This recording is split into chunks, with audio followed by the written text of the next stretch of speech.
Welcome back to your D132 to part 2 of ex13 web type Pilsner, and we're going to be working with some font families now, and we're going to be using Google Fonts so we don't have to rely on default fonts on people's computers. I've logged back into Replit right now, and I could see my most recent down here. If you can't find them, you could just go to my repels and look there. Make sure it didn't get in a folder that says unnamed. Sometimes they can get thrown in a folder called unnamed. And usually unnamed are files like that, but I just want to point out if you can't find it. But here's my Pilsner one. So I'm just going to click on it to open it up. And when I left off, I had this opened up in a new tab, which we can do by clicking over here on this little open in a new tab, and I'll do that.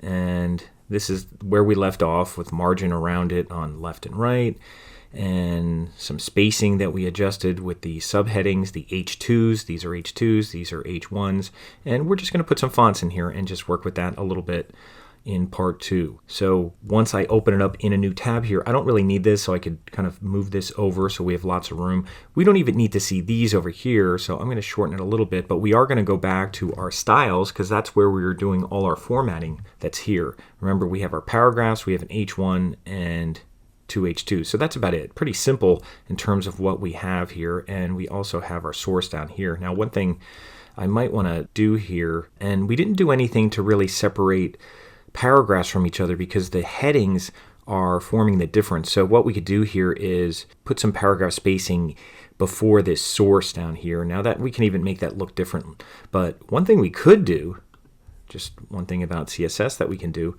is we can use the same kind of padding top here, but I think what I'm going to do is go into my index and let's just give it a name. We'll give it a class name. We'll just go here inside the P, click right in here, and I'll do space, and I'll do class equals, and then I'll hit my quotes, and inside the quotes, I'll put source, because that's what we did. So I'll just call it source. That'll be my class name. And the class name will identify it and differentiate it from the other paragraphs. So we'll give it a class name of source. Although when we do target paragraphs, it will use that same font. If we just target P's, it's still a P even though it has a class name. A class name just means that we can target just the class name. So that's what we're going to do right now. What I'll do down here, I don't need another body. I already had body up here.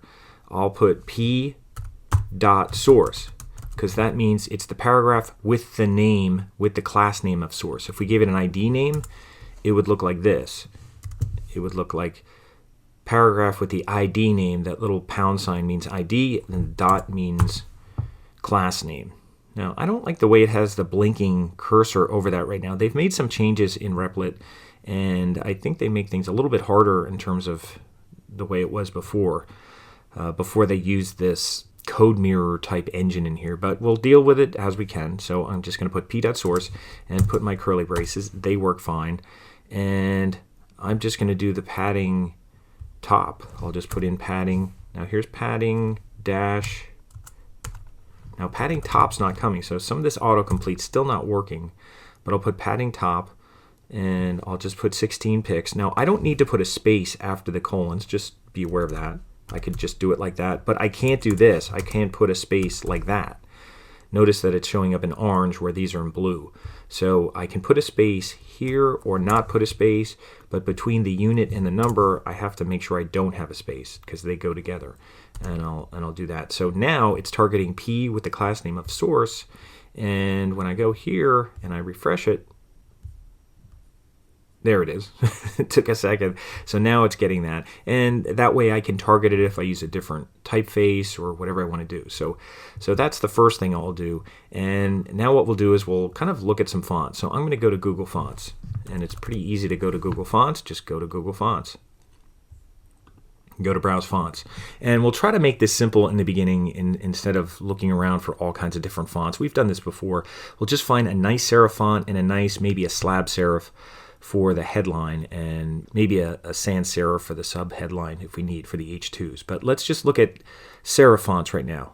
Now this is instead of using Times and anything that's on your computer. So we're going to link to this font when it's online. So we're going to choose serif, and then over here instead of trending, I'm just going to use most popular. And you'll see Roboto Slab is really popular. We might use that for our slab serif If you go into here, and you can see there's a lot of nice styles, a lot of heavy styles that look really nice as headlines. And maybe I'll have this as a headline, this extra bold 800. I'll select this style. You could select as many styles as you want. I'll just select it, and then it'll get put into this selected family, and you can keep adding to this, and then you could copy these links and put them in your web pages. That's what we're going to do. So I'll just close this up for now, and when we go back, you can always open this up again. You can always view your selected families here. So now when I have this open, I'm going to go back because I'm in select styles right now. So I'm just going to go back, and there's Merriweather, there's PT Serif is nice, Noto Serif. All of these kind of Google fonts for serifs are really nice and readable. Now this is a nice one. Serif Pro, it has 12 styles. Bitter is nice. This is almost more of an old style looking, but it's still a little bit modern and solid. I might choose this, so I'm going to look at Source Serif Pro. This looks nice. I'll just click on it. And it has a little bit of a square serif when it's thin, but the regular is a really nice font here. So I'm going to select the regular. And I don't know if I'm going to need the italic, but I'm going to select the bold just in case we need the bold. And I think that's it. Now you could select as many as you want, but that's all I'm going to select for now. And let's try them out. So I'm going to hit back here, and I'll go over here, and I'll see that I have Source, I have Roboto Slab, and I have Extra Bold. And you can add more if you want, but I'm just going to use that for a headline. And then I have Source Serif, I have regular and bold. I'm not using any italic right now.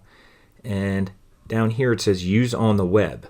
So I'm going to click on Use on the Web. And if you look down here, they have a style tag to put this at import. Now that style tag means it goes in CSS. Well, we're not using the style tag in our index page. We actually have it in a separate CSS file. So we're going to put this right in our CSS page. So we can go here and copy this. So this gets both of them. So I'm going to copy this thing down here. Not the style tag. I don't want the style tag. That's only if it's in an HTML page, and we're not doing that. So we're putting it here on our CSS. If we did put it in here, we'd have to have it in a style tag, but I'm putting it here, and I'm going to put it right at the top in front of this, and there it is. So it's selecting those fonts, the 800. So if we have to use any more weights or anything, we'd have to go get them again.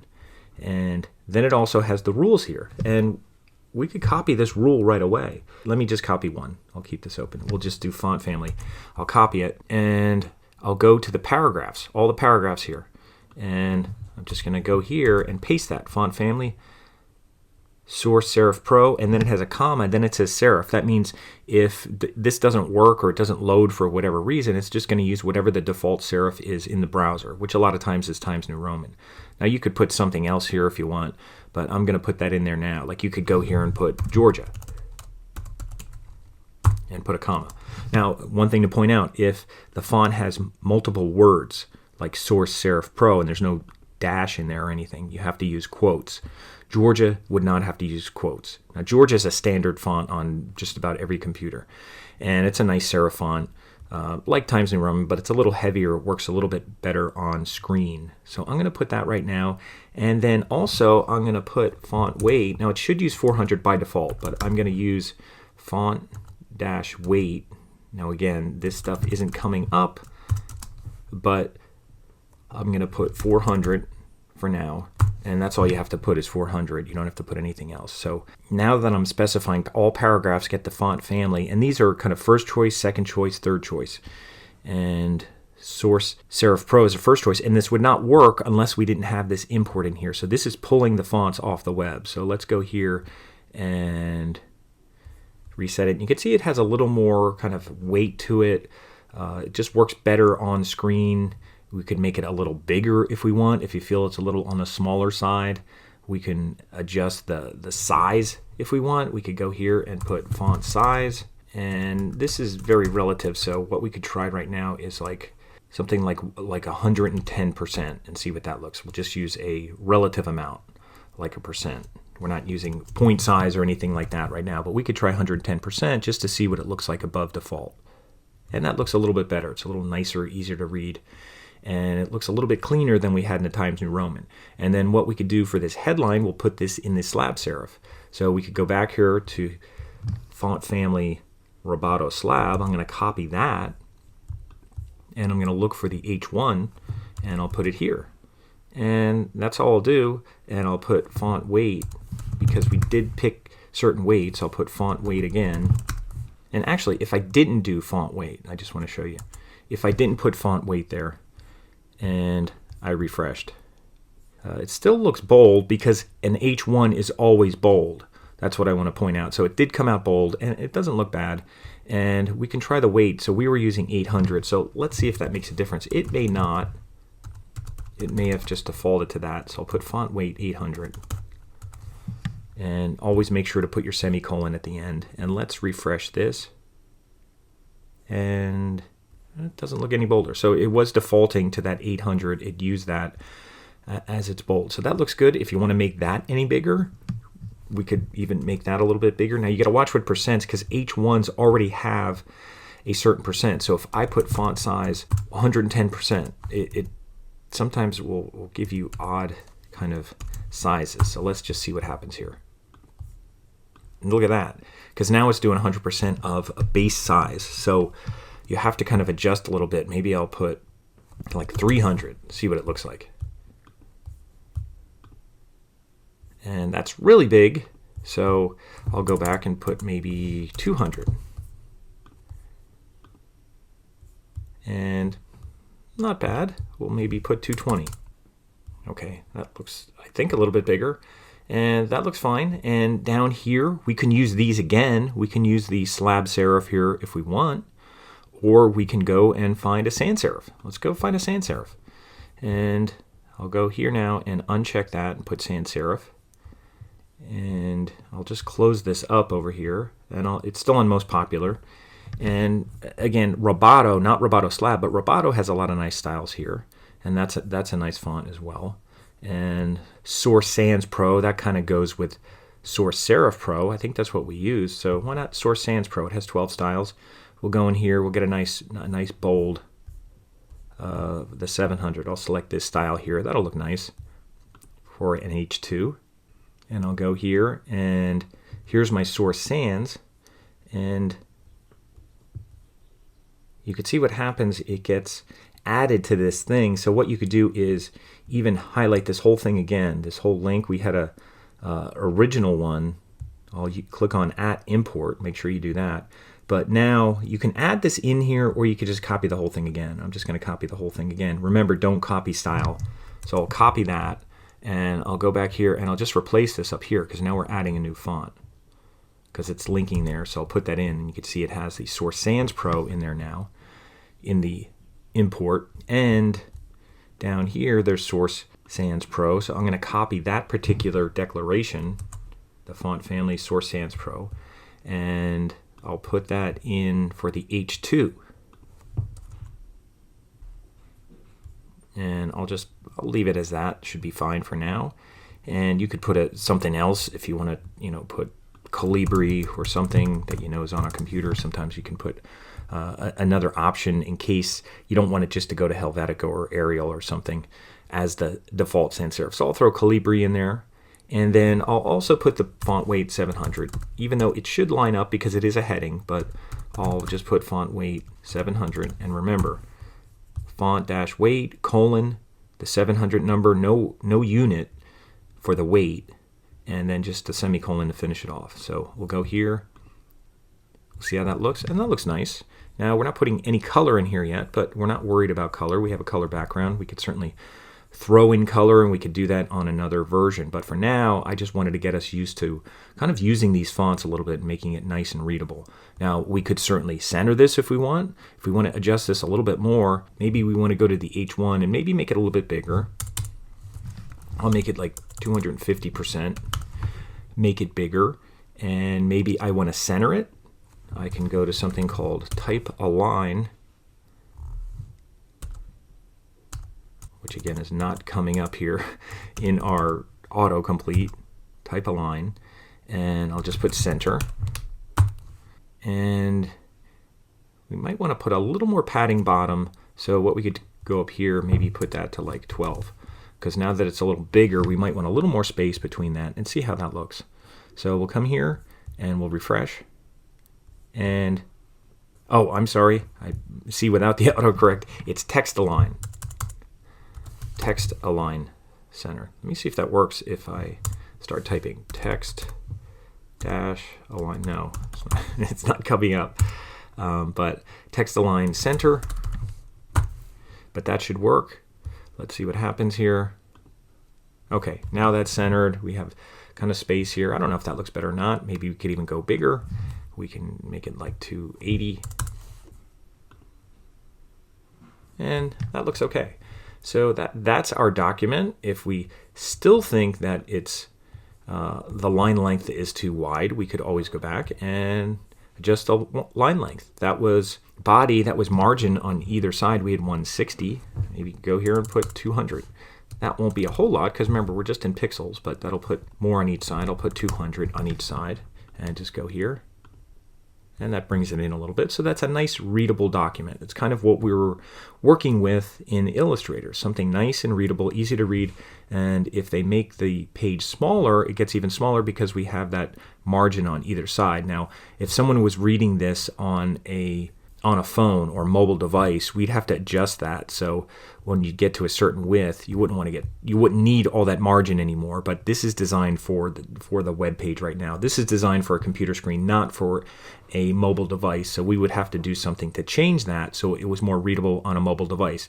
And are we going to deal with that? Yes, we are, because if we're working with typography, we have to deal with that on the web and on mobile devices as well. So we'll deal with that at some point.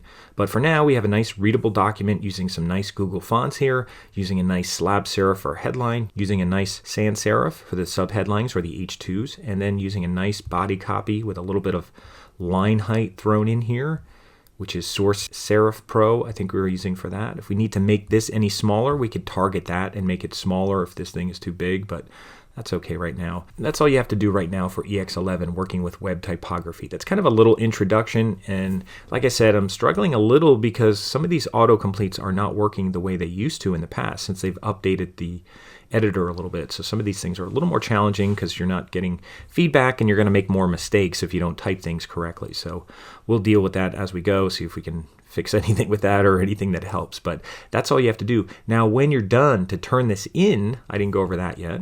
All that you have to do is you could do it here, you could do it here. I would do it here, that way I could go in and see your code and everything.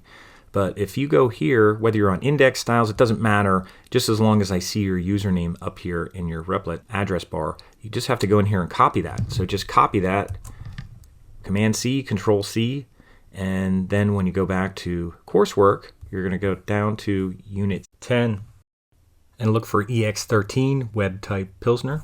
And you're not going to click on this because we already did that to open it up. You're going to click here, and just like you do for the Figma assignments, you're going to go to Add Comment. You're going to insert a link, and this is where you're going to paste your Replit URL. And make sure this is new window, so it makes it easier to get back to my warn if we need to. So make sure you change this to new window. That's your URL. Hit save, and it'll look like that. Hit save again, and you're done with ex13. We're going to do some more with that. We'll keep building on some of this stuff. The formatting, we could throw pictures in there and different things as we talk more about the typography for the web. And we could also talk about what happens when it's on a mobile device and we want to view it like this. We don't want all that margin on either side like that. So that's something we can also deal with in terms of responsive design. That's called responsive design, meaning it'll respond when the window becomes a certain width or if it's being viewed on a different device. So we'll deal with that later. But for now, that's ex13 Web Type Pilsner.